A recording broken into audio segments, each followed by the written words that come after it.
Muy bien, bienvenidos todos. Aquí les traigo una historia de Francisco Pizarro con el Imperio Inca, ¿no? Es un resumen de 10 minutos, entonces tengo como 5 minutos para hablar, así que si no me ven a hablar mucho ya saben por qué. Ya, veamos.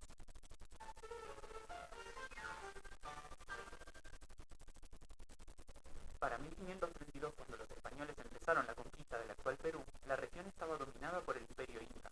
Los incas llevaban siglos ahí, pero durante el siglo XV, a partir del reinado de Pachacútec y sus sucesores, habían logrado extenderse a lo largo de los Andes, desde el sur de Colombia hasta el norte de Chile y Argentina, incluyendo Perú, Ecuador y parte de Bolivia. Para comienzos del siglo XVI, su imperio, llamado el Tahuantinsuyo, abarcaba más territorio que ningún otro en la América precolombina. A la cabeza estaba el Inca, que era el emperador. Su capital era Cusco, su idioma oficial el quechua, y su religión era politeísta. Entre sus dioses principales estaban Viracocha, Huiracocha, que era un dios creador, e Inti, el dios del sol y antepasado de los emperadores. Para poder conectar con el imperio, construyeron un sistema de caminos que cubrían miles de kilómetros, pasando por montañas y desiertos. Estos eran recorridos por los chasquis, corredores que se encargaban de... Ok, entonces nosotros ya sabemos que eran chasquis, ¿no?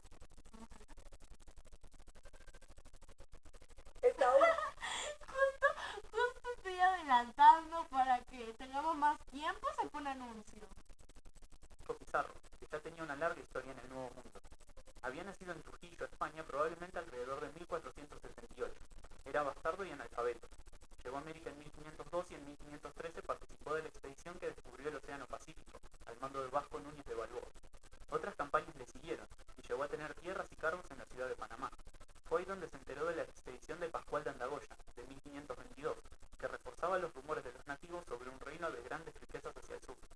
Pizarro, con ya 20 años en América, decidió organizar una expedición. Para eso se asoció con el sacerdote Hernando de Luque, que ayudaría en el financiamiento tal vez a nombre de Gaspar de Espinosa, y con Diego de Almagro, un personaje importantísimo que por ahora ayudaría con el abastecimiento y los refuerzos. La primera expedición partió con algo más de 100 hombres, en noviembre de 1524, pero no llegaron demasiado lejos, y volvieron sin resultado.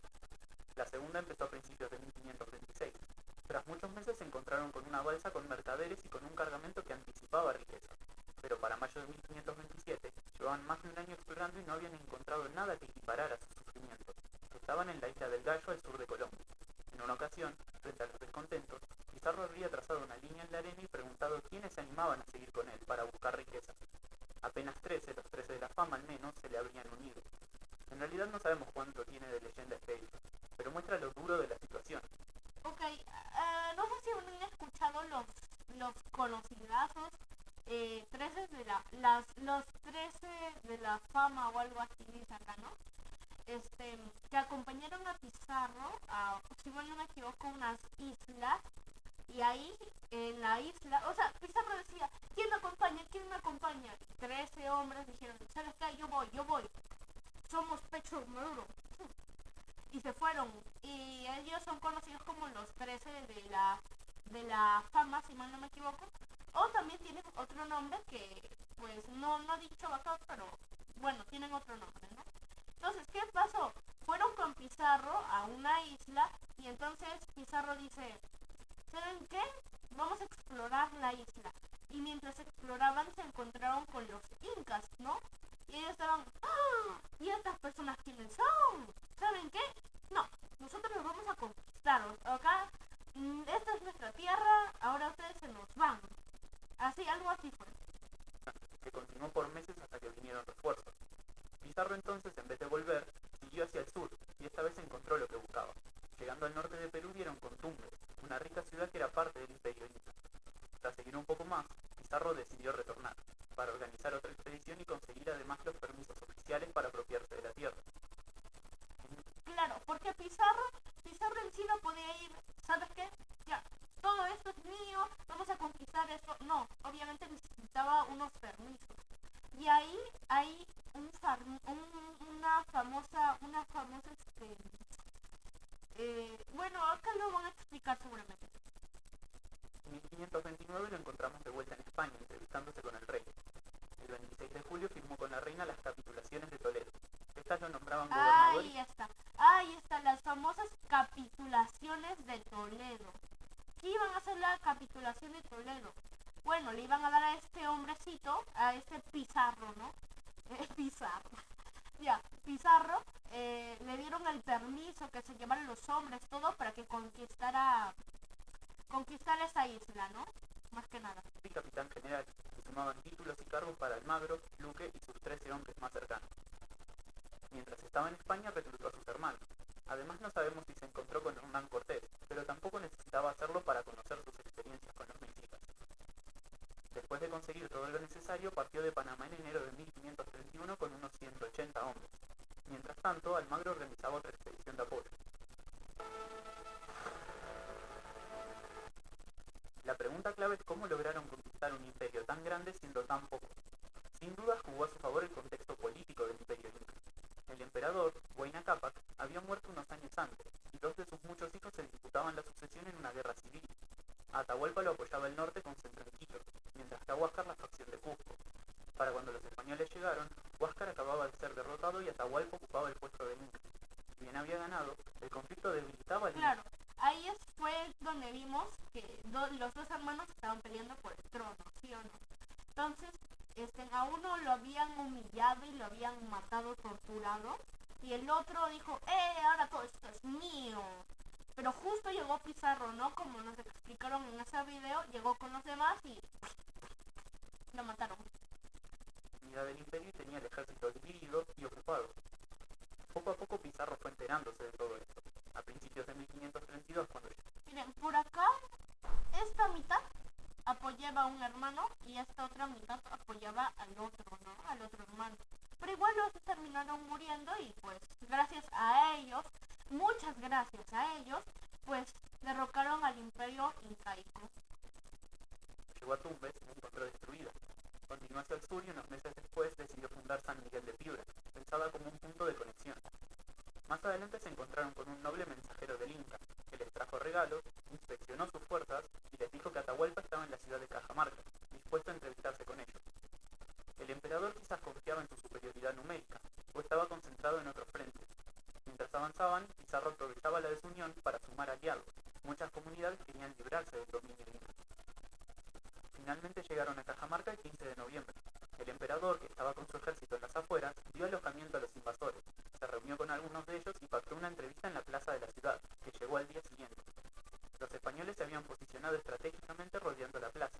Atahualpa entró en una litera, acompañado de un enorme séquito. A su encuentro salió Fray Vicente de Valverde con una biblia o brevario en la mano. El intérprete de por medio comenzó una suerte de requerimiento, pidiéndole que se sometiera a Dios. Ya, acá pausan, ¿ya? Es que necesito avanzar con esto. Al Inca. La capital y la mayor parte del ejército, junto con sus generales, seguían intactos, pero con el emperador preso el imperio quedó petrificado. Pronto llegaron las negociaciones de un rescate. A cambio de su libertad, Atahualpa ofreció llenar una vez de oro y 2 de plata la habitación en la que se encontraba. El Inca era consciente del interés de los españoles por esos metales, y tomaría Claro, eso es lo que también vimos en el otro video, ¿no? Que supuestamente algunos decían que él había dado oro y plata, pero no lo aceptaron y... Entonces... Pero no se confirmó. Como el otro video nos dijo que no se había confirmado si eso pasó. Tiempo cumplir la promesa. Mientras tanto, Almagro llegó con grandes refuerzos, y Huáscar fue ejecutado por orden secreta de Atahualpa, para que no fuera de ayuda a los españoles.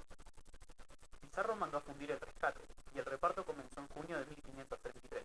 En función de las cifras de los cronistas, algunos calculan que recibieron unos 6.000 kilos de oro y 11.000 de plata. Pero a pesar de haber pagado, Atahualpa no fue liberado. De hecho, fue sentenciado por varios cargos y lo ejecutaron el 26 de julio, tal vez por miedo a que liderara una rebelión. El siguiente objetivo fue tomar Cusco, la capital. Partieron en agosto, después de coronar a su propio inca. Nombraron a Túpac Hualpa, también hijo de Huayna Cápac, pero murió sospechosamente al poco tiempo. Lo reemplazaron con Manco, otro hermano y partidario de Huáscar. Buscaban ganarse el apoyo de esa partida. Claro, es que no eran solo 2 hermanos, también eran muchos. Y estos dos estaban peleando solitos y se terminaron matando. El otro hermano se murió misteriosamente, que es cierto, algunos le han hecho resúmenes también al ser pequeña historia con un montón de preguntas, pero como a mí se me acaba el tiempo, pues vamos viendo el Manco, ¿no? A Manco. Reduciendo la resistencia a antiguos generales de Atahualpa. También crecieron en el camino sus alianzas con las comunidades que buscaban liberarse. Si bien tuvieron varios enfrentamientos antes de llegar, lograron entrar a Cusco el 15 de noviembre de 1533. Con la ciudad en manos españolas, el imperio parecía derrotado. Pizarro decidió fundar su propia capital, porque la ubicación de Cusco complicaba las comunicaciones. Tras dejar parte de sus hombres en la capital inca, se fue hacia la costa y fundó Lima, la actual capital del Perú, en enero de 1535. Meses más tarde, Almagro partió hacia Chile, a explorar y tomar para sí nuevas tierras. Los conquistadores tendrían ahora parte de la culpa de reactivar la resistencia incaica. Con las fuerzas españolas separadas, Manco, el inca nombrado por Pizarro, vio una oportunidad para rebelarse. Engañó con promesas de oro a los españoles y consiguió escapar de Cusco a principios de 1536. Organizó entonces una rebelión, poniéndose al mando de miles de indígenas. Hubo ataques en varios puntos, pero el foco estuvo en Cusco. Para detenerlos, los españoles necesitaron sus aliados indígenas y todos los refuerzos que pudieron conseguir. Uno de ellos fue Almagro, que volviendo del sur ayudó a acabar con los ataques a Cusco en 1537, pero quedándose él con la ciudad. Manco logró escapar y se refugió en Vilcabamba, sobre las montañas. La resistencia de los incas de Vilcabamba continuaría por décadas, incluso después de la muerte de Manco en 1544. ¿Ya? Continuamos. Incluso después de la muerte de Manco en 1544. El último de los emperadores rebeldes fue derrotado recién en 1572. Esa resistencia se veía favorecida por las disputas frecuentes entre los españoles, comenzando por la guerra civil entre pizarristas y almagristas. Ya hacía tiempo que Pizarro y Almagro tenían sus diferencias. Almagro y Pizarro tenían como que... Bueno, Pizarro no quería ser malo con Almagro, pero Almagro le tenía envidia por lo que pasó con ¿cómo se llamaba esto? Capitulación de Toledo. La capitulación de Toledo le daba un montón de cosas a Pizarro, y como a él no le daban nada, pues él dijo, ¿qué? ¿Cómo? No, tú, Pizarro, me vas a compartir a mí. Y así se estaban peleando, pues, ¿no? Y de ahí una parte apoyaba a Pizarro y la otra, que Almagro se había hecho un grupito. Entonces era entre pizarristas y almagristas. Por eso es que se hizo esa disputa, ¿no? Las condiciones de la capitulación de Toledo, por ejemplo, o el reparto del rescate de Atahualpa, habían causado disputas. Ahora Almagro, a quien le habían reconocido territorios al sur el año anterior, reclamaba que la capital inca le pertenecía. Para quitársela fue necesaria una expedición al mando de Hernando, hermano de Francisco Pizarro. Tras ser derrotado, Almagro fue ejecutado en 1538. En venganza, un grupo de almagristas asesinó a Francisco Pizarro en su casa de Lima, en 1500. Claro, al final Pizarro ganó.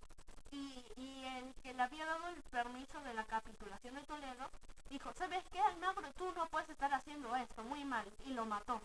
Entonces Pizarro terminó ganando y los almagristas en venganza lo terminaron matando a Pizarro. 1541. Habían pasado 10 años del comienzo de la tercera expedición, y aún faltaba para que llegara la paz, porque comenzaría enseguida la rebelión de los encomenderos, que costaría la vida al primer virrey del Perú. Esta la lideró otro de los hermanos Pizarro, Gonzalo, que fue condenado a muerte en 1548. Así concluimos esta historia. Espero que les haya parecido interesante. Es uno de mis